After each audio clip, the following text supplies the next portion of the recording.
So Erin Smith, yes, I live in Nairobi, Kenya. I run a social enterprise where we take flip-flops that we find on the beach, and we call it Flip the Flop, and we create art out of flip-flops, and you'll see many examples of that.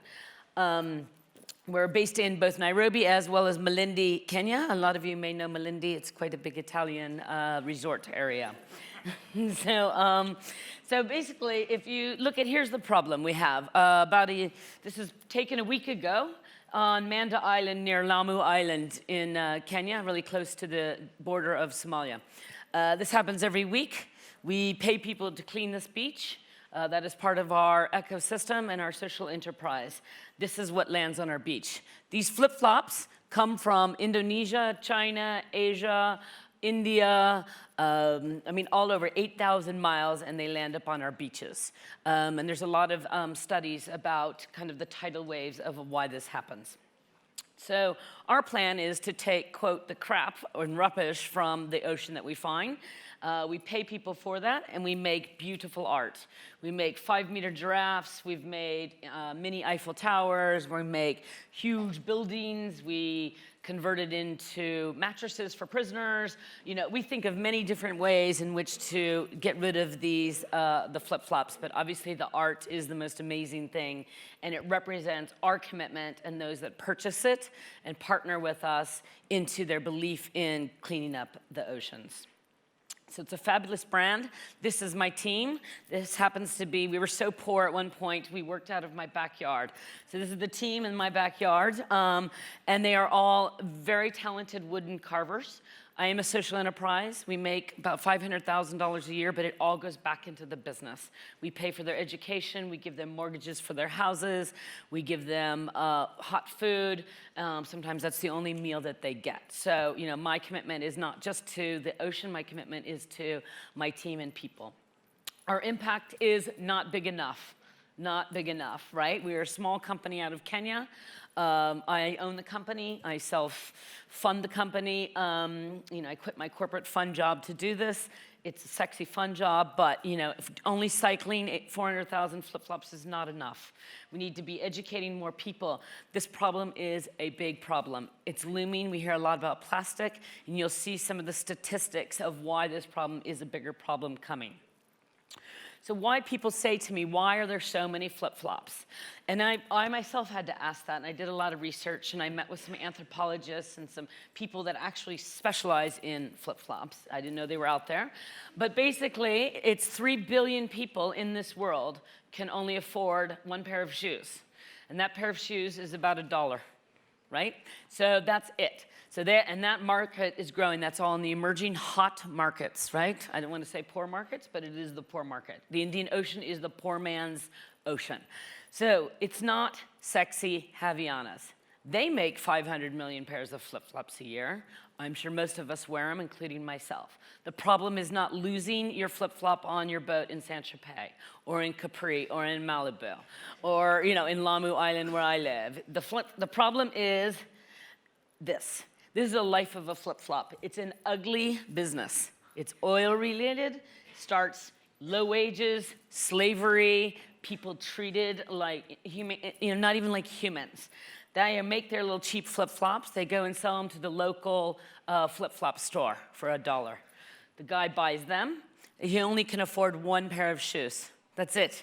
So you last them for 1 year. Those flip-flops last him. He ties them together, he masks them, he glues them. He wants to wear, she wants to wear those shoes to church, to school, anywhere. He ultimately has to throw them away.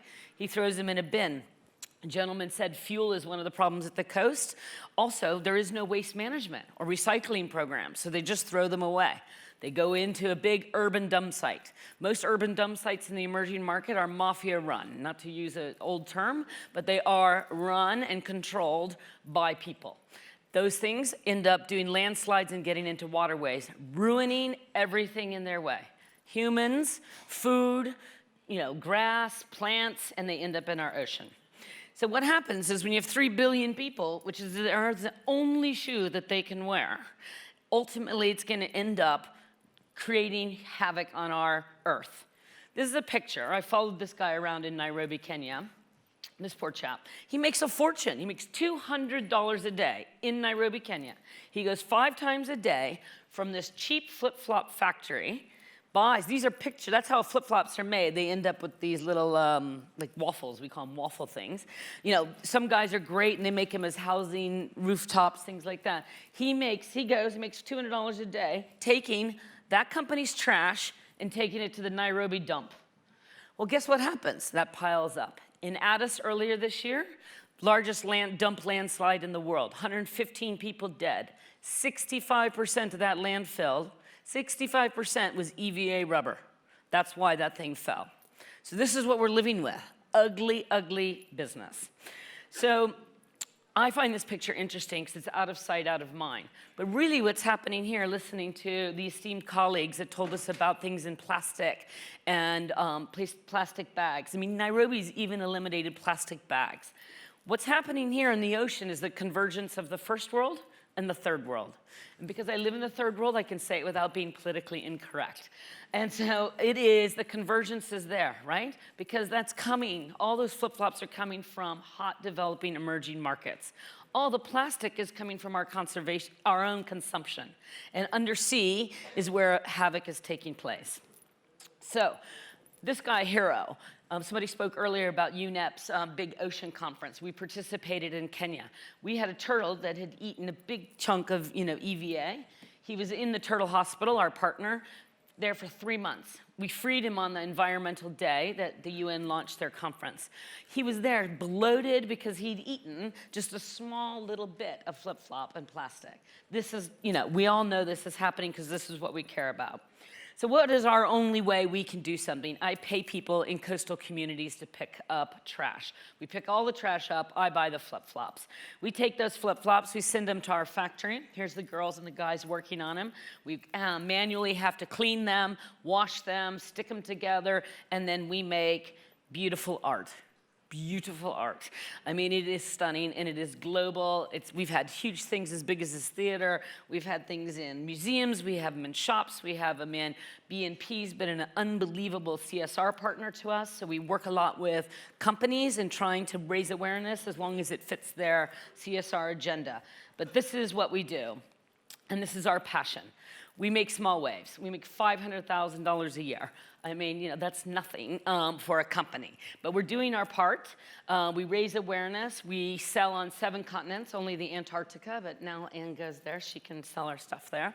So we're getting there, out there, and that's the message. But we are a small little company, and this is a looming problem. It's 200% a year. And I'm not a big data scientist, but I know enough to be dangerous. I've seen that this growth of this problem, and it is going to potentially outpace our plastic problem because nobody really has a solution for biodegradable flip-flops. Nobody has a recycling plan for them. There's no waste management plan. The dumps are a mess, and it all ends up in our ocean. So besides that, we educate. Our biggest thing we're doing now, sorry, I'm running over, is we are in gaming. We find a lot of these kids can't even afford to go to school. So we go and teach them conservation and education. But we're building applications now because they'd rather be on their mobile phones and teaching them ocean conservation and conservation gaming. That's what we're all about in Kenya. That's what my partners deal with. And so we figured that's the fastest way we can get a message to them. I mean, I can go every month, but after a while, it doesn't really make the impact. So that's where we're starting to see a big difference in there. We're getting out there. We've been on CNN, BBC, lucky to be here trying to spread our message. But, I just want you all to walk away knowing that this flip-flops, you probably hadn't even thought of flip-flops being a problem before and what there were solutions. And I think there's bigger solutions like some of these guys have done with some of the recycling bits that we could be doing with the flip-flop debris. So my ultimate goal is not just to sell toys, but I think there should be ocean souls everywhere around the Indian Ocean, and particularly over in Asia. The business model works, it's profitable, it's sustainable, it employs lots of people, and if we just did that in multiple countries, we probably could get not only the awareness up, but actually make a dent in the issues that are out there.